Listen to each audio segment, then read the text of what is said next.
Welcome back to the Storytellers podcast. I'm your host, Peter Lewis.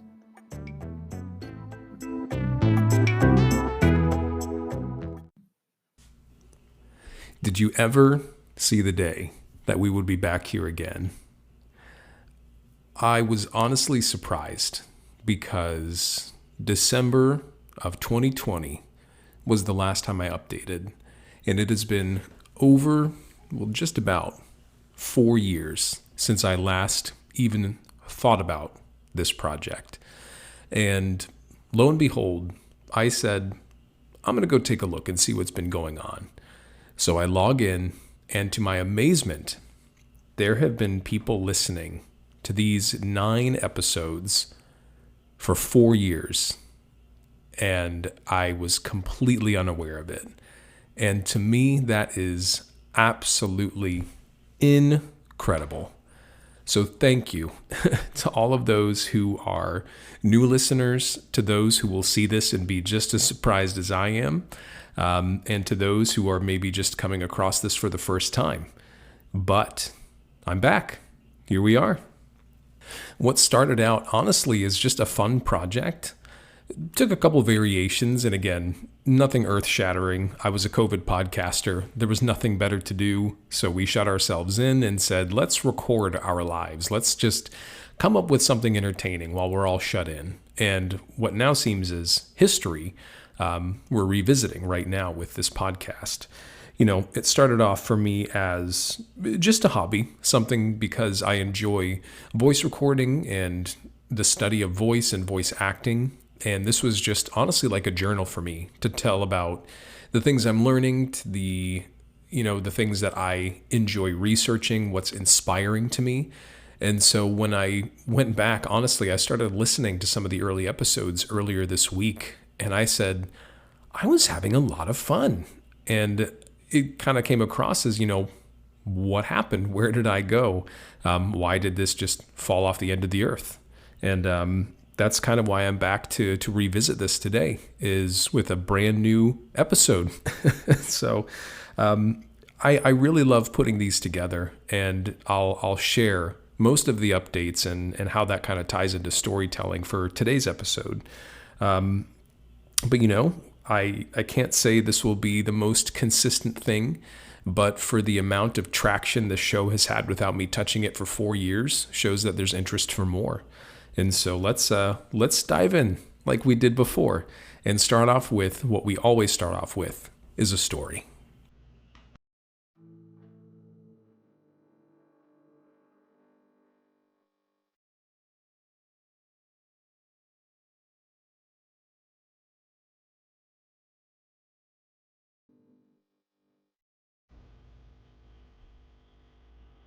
In the wee hours of the morning, I sat on my couch to rest, exhausted from the already long night of laboring.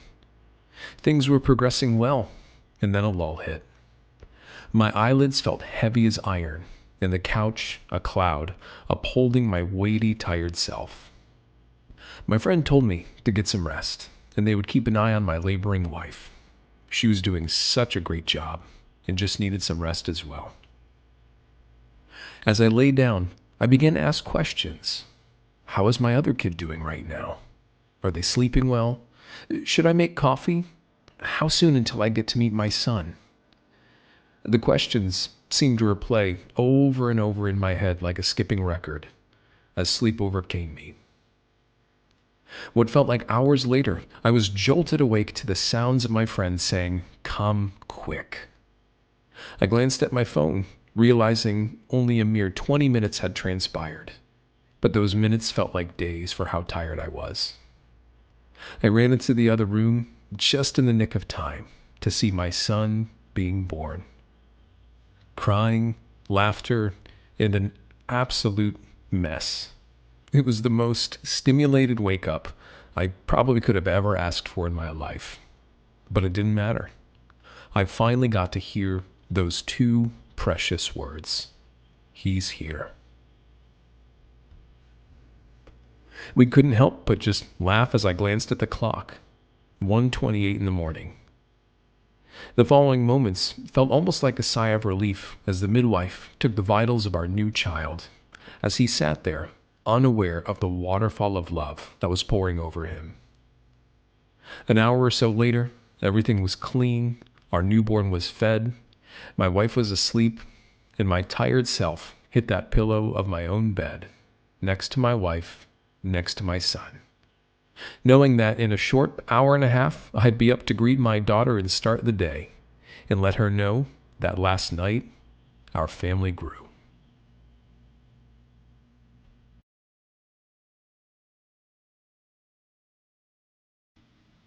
So, if you haven't guessed by now, you can probably get a good idea of what exactly has transpired over the last 4 years.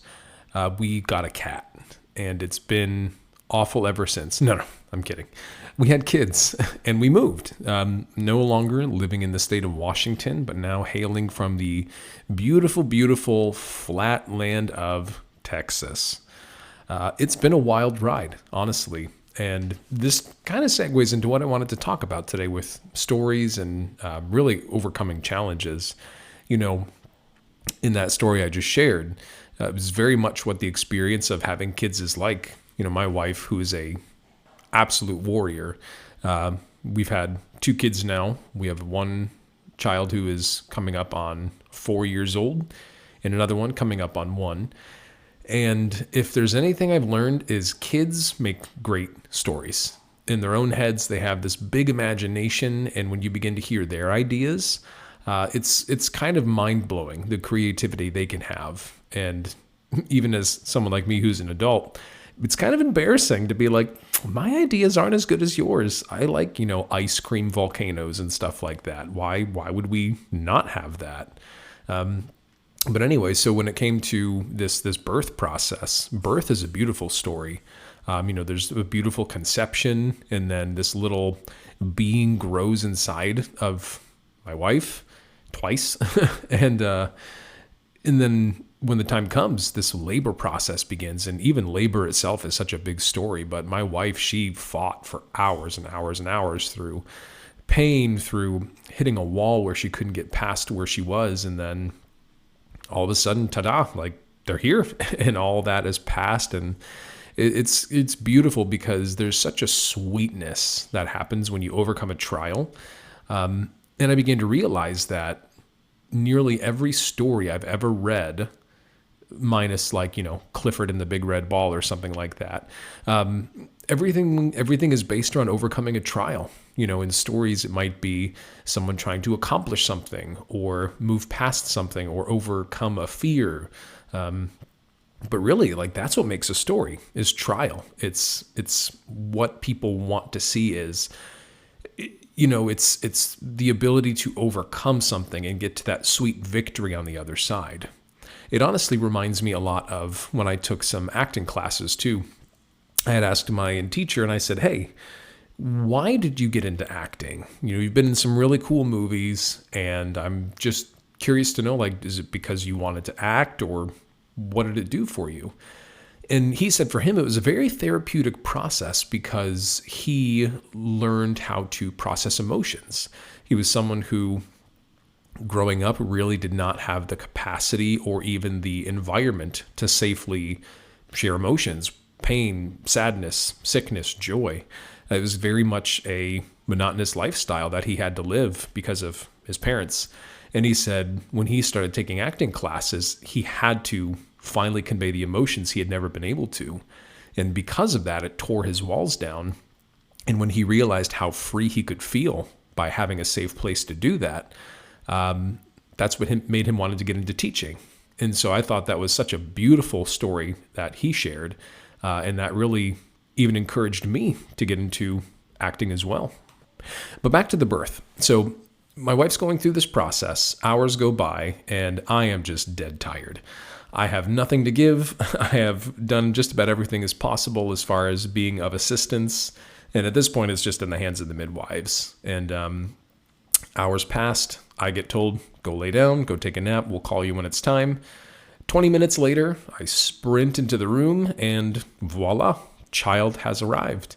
And for any of you parents out here, especially those who have home births, I don't understand why when you have a baby that's like bloody and slippery and you're exhausted and they just hand you this baby. It's like, oh, you're tired and exhausted and can barely stand. Here's a slippery baby to make it even better. And it's like, why do they do that? I don't know. Like, of course, I can't wait to hold my children, but you're giving him to like weak, exhausted people. And it's like, all right, now don't drop him because he's brand new. And it's like, this is a terrible idea. My wife and I laugh about that all the time, where it's like, why in the world would you hand me a slippery child as soon as they're born and then entrust me with this little life? Just a humorous thing. So parents out there, if you've had your kids and you've been in that situation, let me know, because it's hilarity most of the times. But coming back to our concept of overcoming, I think overcoming is such a powerful tool when it comes to telling stories. My wife and I, we've been, taking some time on our date nights to either watch a movie or watch some TV. We recently watched a movie called Fall Guy with Ryan Gosling. Actually, really entertaining. I'm not going to go into spoilers or any of that, so you're safe here. But it's a movie that's shot about a guy who has to overcome a lot of fears and a lot of obstacles. And for me as a watcher, I was able to really align with what was happening in the movie. Because even though the circumstances may be much higher and more dangerous and thrilling, when you see someone who's just a guy overcome something, you're like, oh, okay, suddenly my situation doesn't feel so bad anymore. Another one we've been enjoying a lot is the Little House on the Prairie series, which if you want your heart to be absolutely confused, go watch that show. I think it's on like Amazon Prime or something. But it's hilarious because you have this community. I think it's set in like the 1800s or something, I want to say. So technology, there are cities, but it's mostly carriages, and they have oil lamps and lights, and not necessarily like a lot of electricity or any of that kind of stuff. But you just begin to appreciate this very quiet community life that they all live as farmers, as people, as just simple folk. And they just throw trial at you all the time. Like one episode, it's like, they're going to have the community baseball game and they're all going to rally together. And then the next one, it's like, someone got dysentery and the entire village is about to die. And it's like, what in the world? And literally that's like every episode. It's like, oh, here's a great character. You know what? They're dead now. Or they get stuck in the snow. Or, oh, they broke their ribs and now they have to sell their farm. And it's just like, it's cruel sometimes to watch that show, and we laugh about it. But again, when it comes to that concept of overcoming something, you can even see that overcoming is such a beautiful storytelling element because it comes in so many different forms. For some people, it's I'm just trying to get from point A to point B, and it might be the most grueling, heart-wrenching process to do that. And for other people, it's like, I literally just want to be somewhere on time. And when you see the different varieties of it, it makes storytelling so engaging. And I think deep down, going even back to what we were talking about with my acting teacher, is we just want to help people. Storytelling is such a great avenue for helping people because whether it's fiction or nonfiction, you can share a story that someone will read and they'll say, wow, if that person can get through that, suddenly my circumstances don't seem so bad.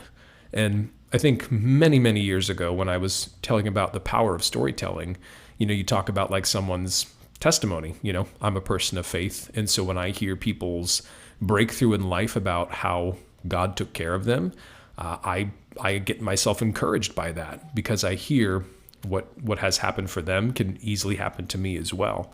And it's not just, luck or circumstance, but there really is a driving force that can make things happen for you when you are, in alignment with it. But again, just one of my favorite storytelling elements is overcoming. And I'll even tack on too. I think one thing as far as storytelling that maybe it does or doesn't. I'm a giant nerd. I love Lord of the Rings, Maze Runner, Harry Potter, all of them. But I think side by side with this element of analyzing obstacle, you also need to analyze pain. And I think pain is such a beautiful tool when it's done correctly. I am someone who believes that pain is an indicator, pain is not an anchor. And so, when I go through pain, it's very much saying, hey, this isn't, you're forever how you have to feel. This is just how you feel now. And so you have the ability to let it be a really good communicator. And again, sometimes people are just feeling so much pain when they read a story. They're like, I just need something to get me out of this. Like, I'm hurting, I'm grieving, I lost a family member, and I need to, move past this. Even with our circumstance, we had our children and we left one of the most beautiful places in the United States to go somewhere that's not very beautiful, if I'm honest. But we did it because we believed we were supposed to. And there was one of those things that I just went back and I started watching movies and books and stories about people moving. And honestly, that's kind of where my wife got into like the Little House on the Prairie, is she just wanted to appreciate simple life and watch something that wasn't just special effects and superheroes. But it's funny because the acting in it is simple. It's not the best at times, but we leave that show every time we watch it feeling encouraged, feeling like, okay, if, it's not like our crop went bad and now we're homeless. Sometimes things are tight, sometimes things are hard, and sometimes you're just going through circumstances that aren't the best. But these are all based on real stories. Again, I think when we look back into time periods, you even get to see the beauty of the trials that they go through. And when it comes to overcoming, we don't have it as necessarily as hard as they did. Obviously there are new things today that we're learning about, like artificial intelligence and, even the job market. I'm a tech worker, and the market's hard sometimes to find employment. And we even went through a season of unemployment ourselves where we were living by faith and we had to overcome. But I remember one of the things I talked to my wife about in that season is I was like, I just want a story. I want a story to tell that when people hear it, they're like, man, I want to hear it again. I want to read it in a book. I want to not go through what you went through, but I'm glad to know that you are who you are, been through what you've been through, and you're still here. You're still happy. You're still moving forward with life. You didn't allow circumstances to beat you down into the ground and make you quit.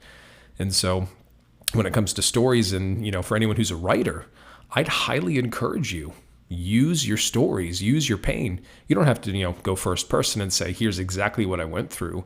But, some of the best stories we read are people who just had to go through something, not to always bring it up, but I love the Lord of the Rings. And if there's one story about overcoming impossibility, that's 100% one. Here's a very small being with a very large task and not many people there to help. But yet when they all work together and overcome, it literally changed the world. And so, even me, I read lots of books, and I especially love reading the Bible because I think Jesus is one of the greatest overcomers to ever live. For everything he did, for everything he paid for, I think it's absolutely beautiful. And I get inspired and encouraged every single time I read about him. So now let's get into the thing that I like getting into, which is telling stories with the new tools we learn about. So one I want to talk about first is pain. How does pain help us tell good stories? And I think probably the best question we can ask whenever we're talking about our pain or writing about a character's pain that they're going through is, what's the severity? Is it mild? Is it moderate? Is it severe? Is it obliterating? Is it theirs or is it somebody else's? Is the motivation that they want to overcome, they want to be free from it, or they know someone who needs freedom from it? So I think when you take those as examples, you can talk about how something severe, maybe it's like a severe heart pain that they have, not physically, but maybe they just have a broken heart. And then on the journey, they meet friends, they meet, new people. And then because of that, their heart begins to soften and they realize that maybe they're not alone as they thought they were. Or same thing, someone isn't in pain, but they begin to feel pain as their journey carries on. I think about Frodo in the Lord of the Rings, and the ring became heavier and heavier with every step that he got closer to his end goal. And because of that, you begin to see how the further he gets in, the less he could rely on himself and the more he had to pull on friends. And so it shows that, For something that is minor or mild, you're like, I can tolerate this. This is no big deal. Or you begin to be like, I can't take another step. Like, I need support. And that's where you have, beautiful characters and people come in that can kind of share the load in that case. And then something else, let's talk about like story cycles. I think two that come to mind. One is called The Mountain, and the other one is called, I believe it's called The Monomyth. The Mountain is pretty much what we know. You've got a setting, you've got some context, you've got your rising action, which is like, ooh, this is getting good. You've got the climax, which is like, wow, this is the big high point of the story. And then you've got your falling action, as it's called, where things begin to settle. There's a little bit of resolve. Sometimes that's where the end of the story begins to happen. And then you have your epilogue, your resolve. Do we end with back down where we started on a flat level, or because of what they've gone through, is there always kind of a little bit of that escalation point? So you might start at 0, go up to 10, and it never really fully gets back down to 0. Maybe it just lives at 2 the rest of its life. And so maybe when that pain, let's say, ends at a 2, it's actually a good thing because it helps them remember where they came from and what they went through and what's ahead. And I think it's a great storytelling element to do the mountain technique, which is, again, from 0 to 5 to 10 to 2 to 8 again. You can have multiple mountains in one story. And some stories, they climb the mountain, they're like, we're just going to stop here. And maybe that's another book, or maybe that's just the storytelling technique. And then the next one is the monomyth, which is essentially overcoming a great trial. People often return to life again with newfound wisdom. Perfect examples of this are The Lion King. You have Simba, just a little kid, kind of a punk, wants to be king, goes through a period of time where they grow, they begin to realize that maybe not everything was as safe or as wonderful as they thought. There's a great loss or a tragedy. And then they step into maturity and wisdom and begin to realize that the person they lost or the trial they went through very much shaped who they are. And then eventually they return back and they're like, I feel like I'm in your same life again, but it's also, they're there with this newfound wisdom that they didn't really know before. Star Wars is another great example. Luke Skywalker, he is just on Tatooine, minding his own business, finds out his father was one of the greatest Jedi and most evil Sith lords in all the world.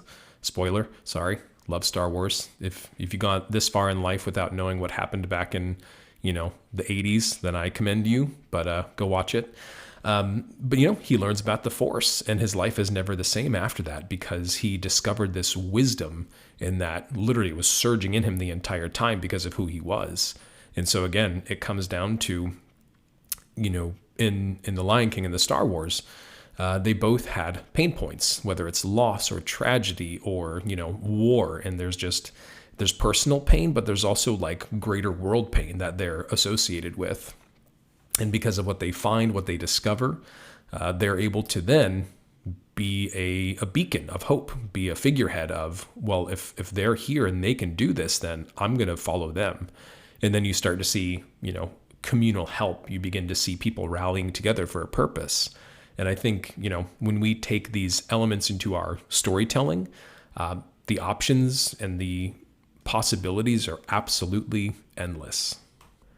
And you know what? On that note, I think this is a great time to wrap up today. This has been fun. I've really, really enjoyed recording this for everybody. Again, would I see myself coming back here 4 years later to put up an episode? No, but here we are. And I'm going to do more of these. I'm not going to make it very formal or like, oh my gosh, I need to get 6 episodes out this week. But as I learn things, as I see things, as I get inspired by stories or, watch new movies, I'm going to jump on here and share about them because I think it's something we can all benefit from. We can learn about telling good stories and being good communicators. And then from there, maybe some great books will come out of someone who caught one of these episodes and got inspired. As always, thank you so much for listening, and I will be back again soon. Take care.